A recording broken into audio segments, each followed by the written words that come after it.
Bine v-am găsit, bine v-am regăsit, dragilor din Zodia Pești, oriunde v-ați afla.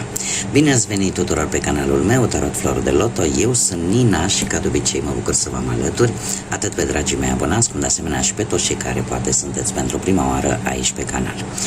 Azi voi face o lectură temporală, așa cum deja mulți dintre voi s-au obișnuit, o lectură pe care voi să o puteți urmări oricând doriți sau atunci când apare în viața voastră.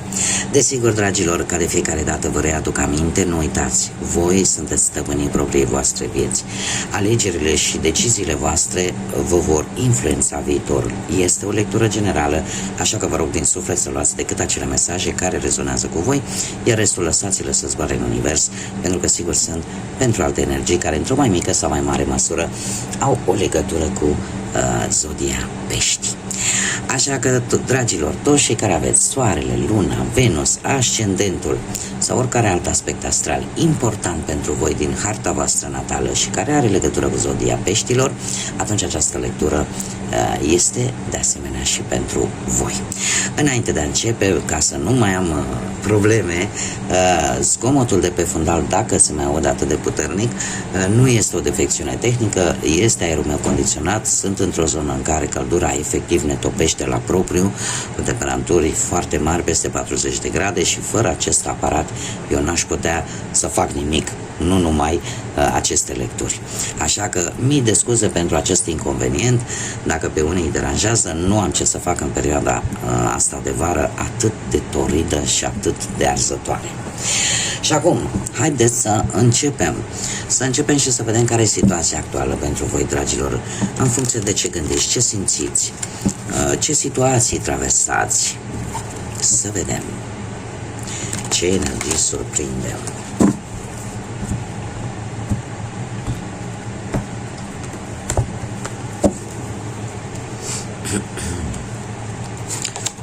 Ați avut parte de o cerere, vai, dar nu cred cât de bine este, cât de bine este. Mă bucur tare mult pentru voi, dragilor.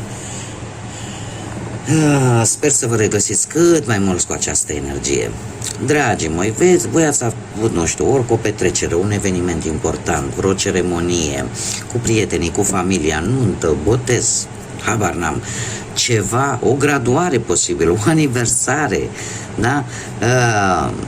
Sau vreun premiu, de ce nu?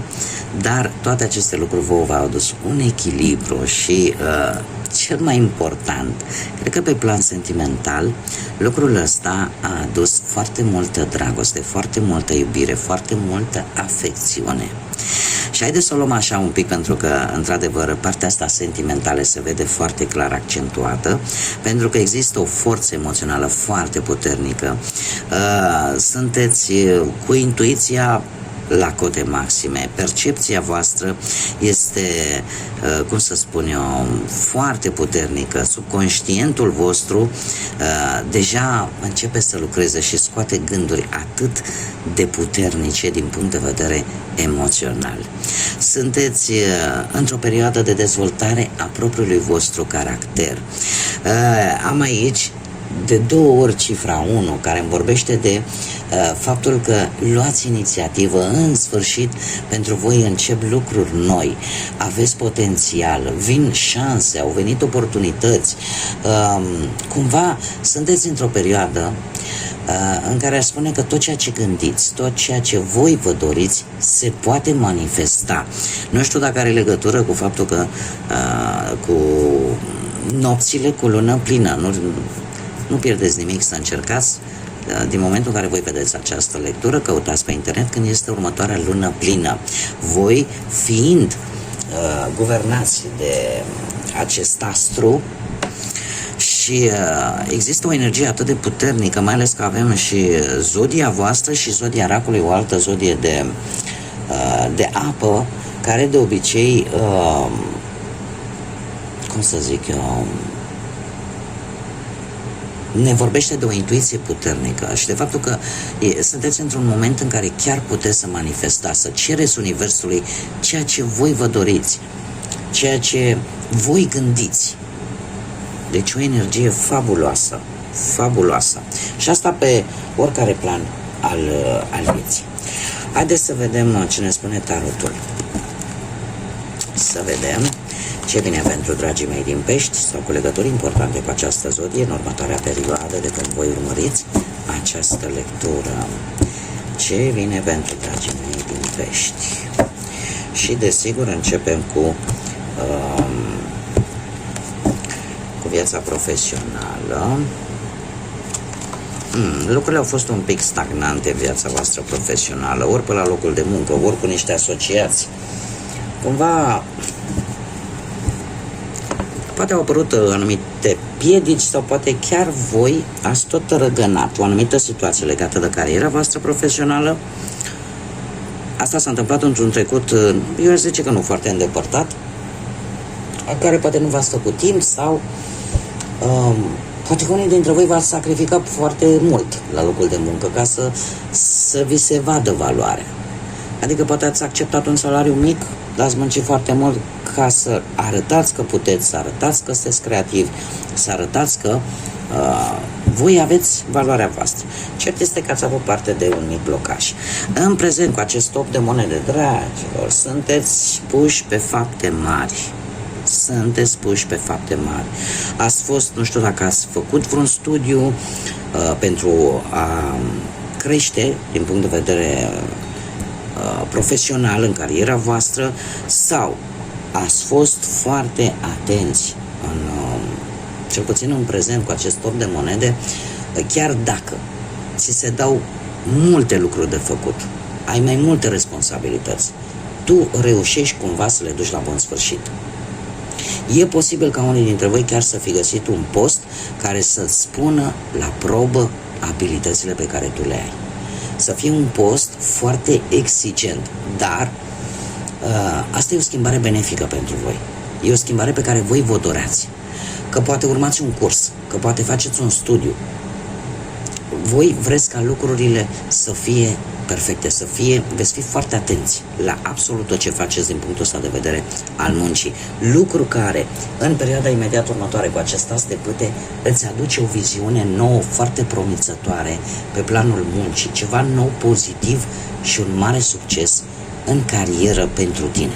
Că e prin obținerea vreunui post foarte bun, că e prin faptul că reușești poate să-ți deschizi propria afacere, că indiferent pe plan profesional acest as de bâte vine cu un mare succes. De bine. După toată această perioadă de blocaj. Haideți să vedem pe planul bănuților, pe plan financiar. Pe plan financiar, dragilor, nu știu dacă ați avut de-a face cu ceva zodii de foc, berbec, leu sau săgetător. De ce spun acest lucru? Pentru că pe planul ăsta al banilor, de obicei, regina de bâte ne vorbește de foarte multă energie dominantă, de cineva care, de obicei, orică, nu știu, țin să cred că este cineva poate mai în vârstă ca voi, ori vă cere bani și niciodată nu acceptă un nu ca și răspuns și nu se lasă până nu-i dai și nu se lasă până când nu iese ca ea. Sau, eu aș mai spune, poate să fie și vreun amică de-al vostru care a avut un rol într-o anumită situație legată de bani și care să aibă legături cu zodiile de foc. De asemenea, această regină de bâte pe planul ăsta al banilor poate să vină cu tendința voastră din trecut de a cheltui, nu știu, că e pe haine, că e pe decorațiuni interioare, că ai să fac reformă în casă, că stai așa că am văzut eu nu știu ce mobilă de bucătărie sau nu știu ce bibliotecă sau nu știu ce lucru în casă și țin musai să mi-l iau. A existat această tendință. Pentru alții, voi ați investit în ceva, cu ajutorul sau nu al unei persoane. Că ați investit într-un loc de muncă sau în un anumit studiu, un anumit curs. Și se pare că rezultatul nu a fost unul foarte rapid, a fost destul de lent, dar pozitiv. Da? Cert este că în ceea ce privește banii, ați avut tendința asta de a cheltui un pic fără măsură, fără să vă gândiți prea tare. În prezent, șaptele de bâte vine cu, aș zice eu, cu un pic de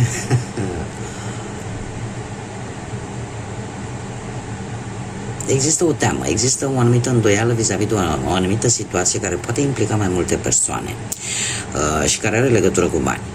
Sau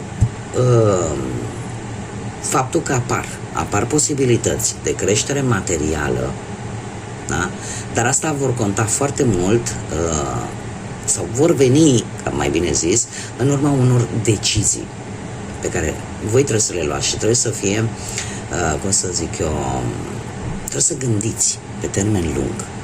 Există posibilitatea ca unii dintre voi chiar să fie avut parte de mici bonusuri, de mici sume de bani care să vă fi intrat în casă, dar următoarea perioadă trebuie să vă zic că gata, să termină cu cheltuim așa, fără să ținem cont, pentru că următoarea perioadă pentru voi vine una foarte strictă, decizia voastră de a pune bani pe bani. Pentru ce? Voi știți, poate să fie a economisi la sânge pentru a avea ceva, a vă cumpăra ceva, a achiziționa ceva de valoare sau pur și simplu tot pățitul e priceput și următoarea perioadă pentru voi va fi una foarte cu, cum să spun, vedeți lucrurile total diferit și domne, nu mai dau drumul ușor la bani, chiar dacă nu sunt probleme, cumva te schimbi un pic.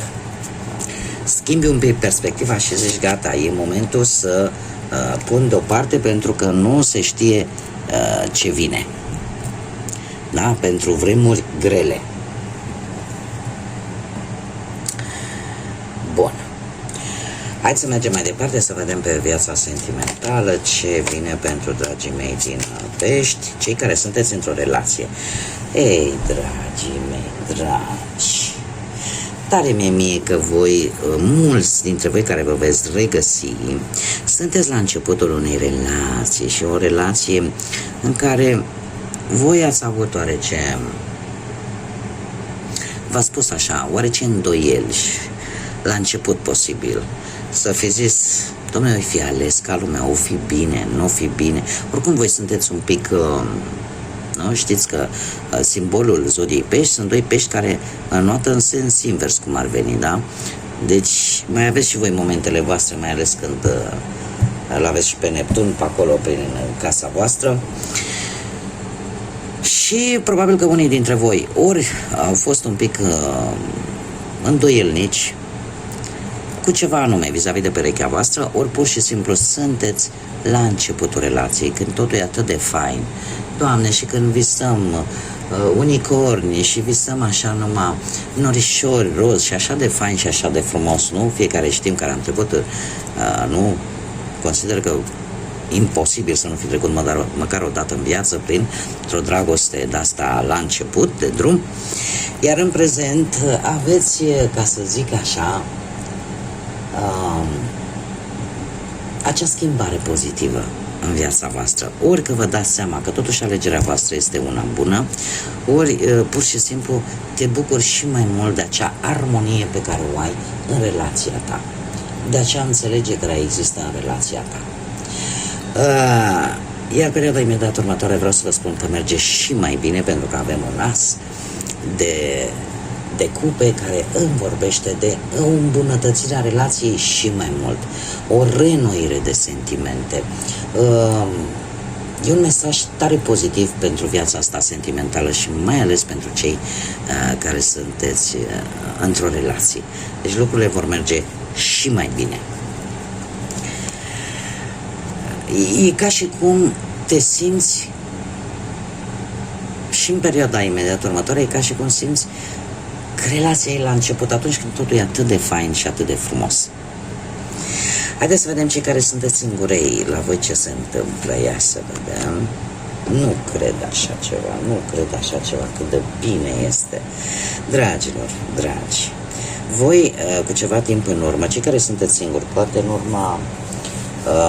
urma, din păcate, a văduviei, poate, sau a divorțului, sau a separării. Dragilor, voi ați traversat o perioadă în care ați avut așa, cât o relație de scurtă durată, în care probabil că a existat mai mult pasiunea și sexapilul și mai puțin sentimentele. În prezent, cu acest 3 de băte, e o situație în plină desfășurare, spune, în care poți, nu știu, aștepta un răspuns de la distanță sau să aștepți ceva legat de o călătorie, dar cumva care are și legături sentimentale. Și sunteți într-o fază în care voi chiar vreți să depuneți efort, voi chiar vă doriți o relație cum trebuie. Pentru că probabil toate aceste relații scurte în care nu a existat sentimente, n-au existat așa mult, a fost mai mult pasiune și cam atât, chimie și cam atât.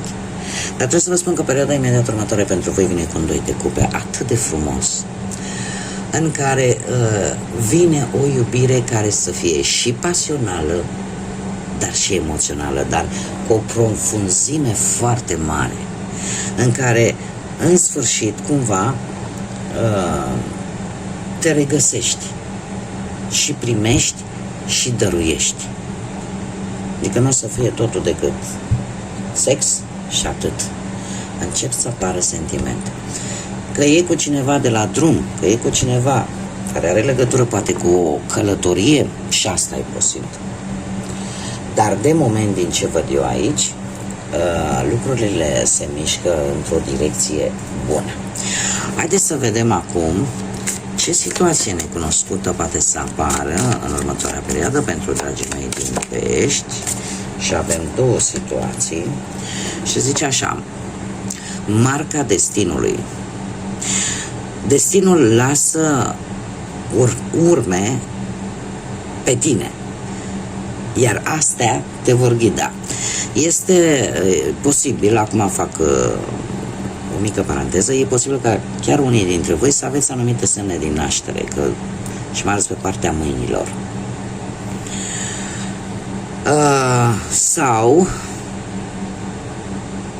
unii dintre voi veți fi curioși în arta asta a chiromanției, a tarotului, să fiți curioși, să aflați mai mult în următoarea perioadă, să simțiți voi așa: Doamne, vreau să știu exact, sau exact, nu neapărat exact, pentru că sunt mulți factori care pot influența viața unui om, dar să vedeți încotro vă îndreptați. Și e posibil ca unii dintre voi chiar să mergeți poate chiar la propriu, nu neapărat aici pe YouTube, și aici poate să fie, dar să mergeți poate la persoane care să se uite în palmă sau care să citească în cărți, în cafea sau mai știu eu unde, pentru că apare această curiozitate. Să vezi ce înseamnă, ce reprezintă. Și mai avem aici o situație necunoscută care ne vorbește de un teren înghețat. Chiar și în cele mai reci locuri există flacăra speranței. Adică chiar și în cele mai negre situații în care e posibil să apară o situație în care voi să stați așa un pic să vă gândiți: bă, aici chiar nu mai am ce să fac, asta e, e un capitol închis sau nu se mai poate face nimic. Nu, uite, acest mesaj vine și spune: nu, există speranță, există șanse ca respectiva situație să-și găsească o rezolvare. Așa că nu-ți pierde speranța. Mergem mai departe, de să vedem cu acest pachet de cărți de oracol, să vedem la ce trebuie să renunți sau la ce trebuie să accepti. Pentru dragii mei din Pești, ia să vedem.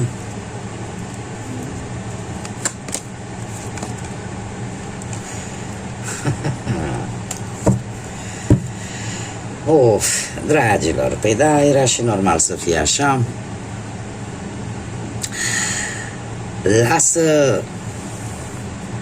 Renunță la ceea ce ai crezut despre tine sau de felul cum erai tu. Cumva, haideți ca să nu vă încurc. Spune așa, vă citesc mesajul și îl îl dezvoltăm aici. Zice așa: dă drumul acelor idei care te limitează în ceea ce te privește pe tine și de un anumit comportament al tău din trecut. Atunci când tu îți vei recăpăta propria ta putere, abia atunci poți înfrunta viața. De fapt, este vorba despre acele idei preconcepute pe care le ai și care ți-au fost împământenite, poate chiar de către tine, și care are legătură cu acțiunile tale din trecut. Eu cunosc, am pe cineva din Zodia Pești cu care comunic și care, spre mândria mea, vreau să spun că am avut și eu un aport foarte mare. Și asta așa vă spun, o mică istorioară rapidă așa. Era o energie care efectiv trăia. Voi aveți aceste extreme. Ori mergeți în aval, ori mergeți în amonte. Adică ori vă luptați cu râul să urcați, ori pur și simplu vă duceți la fundul mării și stați acolo în întuneric. Există două extreme foarte periculoase.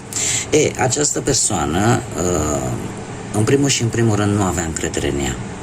În al doilea rând, considera că nu poate să facă nimic, pentru că asta îi se inducea.